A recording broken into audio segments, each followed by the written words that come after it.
In 1981, Laura Kempton, aged 23, resided in Portsmouth, New Hampshire.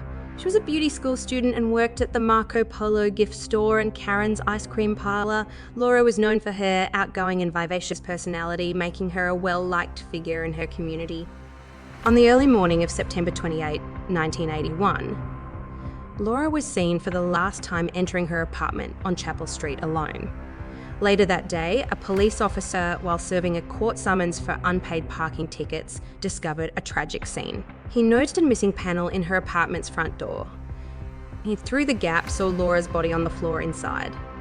The subsequent autopsy revealed that Laura had suffered severe head trauma soon after she entered her apartment.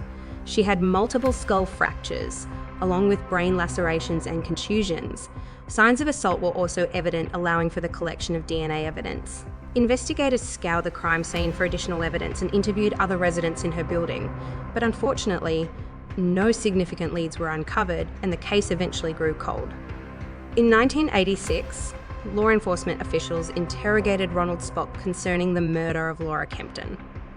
Spock, known for his crimes in Boston, Massachusetts, where he took the lives of 2 women, denied any involvement in Laura's case. Although Spock came from a New Hampshire city not far from Portsmouth, there was no concrete evidence linking him to Laura's slaying. Spock had previously admitted to the killings of Gina Quare and Kathleen Maguire in Boston, claiming self-defense as both victims allegedly threatened him with a knife over payment issues. He strangled both women and left their bodies in separate locations. Gina in an abandoned railway car in South Boston, and Kathleen near a tourist information booth on Interstate 95 in Kittery, Maine. However, no substantial connection to Laura's murder was established. In a separate development in 1998, 2 Portsmouth detectives, while attending a conference in Florida, were drawn to a case presented by the Naval Investigative Service. It involved Dina Kittler, who was assaulted and strangled in her Mayport, Florida home in 1990. The crime scene indicated a fierce struggle, with Dina's long dark hair found scattered throughout the house, a significant amount of which was cut and left in her bathtub. Dina Kittler, whose husband was a deployed naval officer, was a victim in a case that struck Portsmouth Police Captain James Tucker due to its striking similarity to the New Hampshire case involving Michelle Leond. Intriguingly, John Brewer had been apprehended in connection with Dina's case, but was released soon after due to inadequate evidence. However, new developments in Michelle Leond's case in Derry, New Hampshire, led to Brewer's rearrest. A critical connection between Brewer and Michelle Leond was established by the Portsmouth investigators. Captain Tucker had discovered a job application Brewer had submitted listing Michelle's husband Gary as a reference. This link was further solidified when DNA from hairs in the Kittler case matched DNA from the Leon case, resulting in Brewer being charged for both crimes. This indictment gained widespread attention, with reports suggesting Brewer's involvement in 3 additional cases, 2 in Portsmouth and 1 in Florida. Although Brewer resided in New Hampshire when Laura Kempton was tragically killed, the difference in his known methods suggested no direct link to her case. It seemed the initial assumption of his involvement might have been influenced by the fact that the detectives responsible for his apprehension were based in Portsmouth. In the small coastal town, rumours suggested that Laura Kempton's tragic fate was linked to a pair of young men known for violent drug activities. These men had minor offences on record and were associated with Thomas Fargy, a Portsmouth local whose criminal activities had become increasingly severe.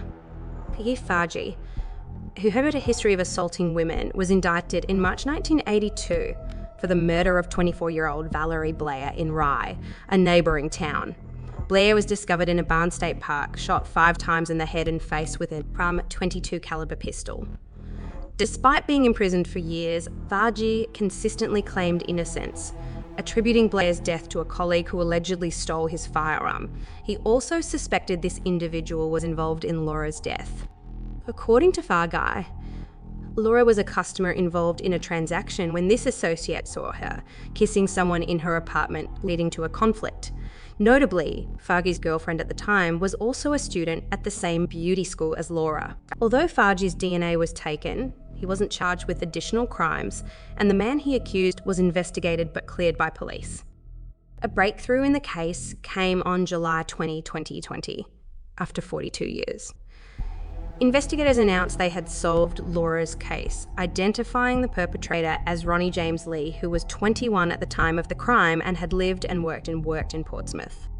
Rachel Harrington, the Assistant Attorney General, stated that there were no known connections between Ronnie James Lee and Laura Kempton. Lee's military service in the US Army concluded on May 15, 1981, after which he worked at Liberty Mutual in Portsmouth from MBA security from June 1981 to August 1982. Lee, using his mother's Rock Hill Avenue address in Portsmouth, was arrested on November 8, 1982 for attempted theft. His criminal record includes links to 4 house burglaries and 1 business break-in in 1983, with guilty pleas entered for 2 burglaries in 1987. In a separate incident in Keene, New Hampshire, Lee was found guilty of burglary and assault on a woman in the burgled home. He served a prison sentence from December 15, 1987 until July 1990. Lee passed away on February 9, 2005 at 45 years old due to an overdose. If Lee was still alive, he would face severe charges for the murder of Laura Kempton, including during an aggravated assault or for using a blunt object, believed to be a wine bottle, in the attack. Investigators identified Lee as the perpetrator using advanced genetic genealogy methods. Forensic analysis of evidence from the 1981 crime scene revealed a male DNA profile. Starting in 2022, the Portsmouth Police collaborated with New Hampshire and Maine State Police Forensic Labs, the Attorney General's Cold Case Unit, and Identifiers International, a genetic genealogy firm, to match the DNA from the crime scene to Lee. With Ronnie James Lee no longer alive, Laura Kempton's case has been officially closed and resolved. In response, Laura's family issued a heartfelt statement. We, the Kempton family, are profoundly thankful to the Portsmouth Police Department for their unwavering effort in resolving Laura's case. Their relentless dedication and exceptional commitment over many years have culminated in this significant development. We want to particularly recognise retired Captain John Parrish and the investigative team of the Portsmouth Police Department, both past and present, for their tireless work on this case. Their remarkable endeavours have brought us to this pivotal day. Countless individuals have been involved with Laura's case over the last 41 years, and we extend our sincerest thanks to everyone who played a role.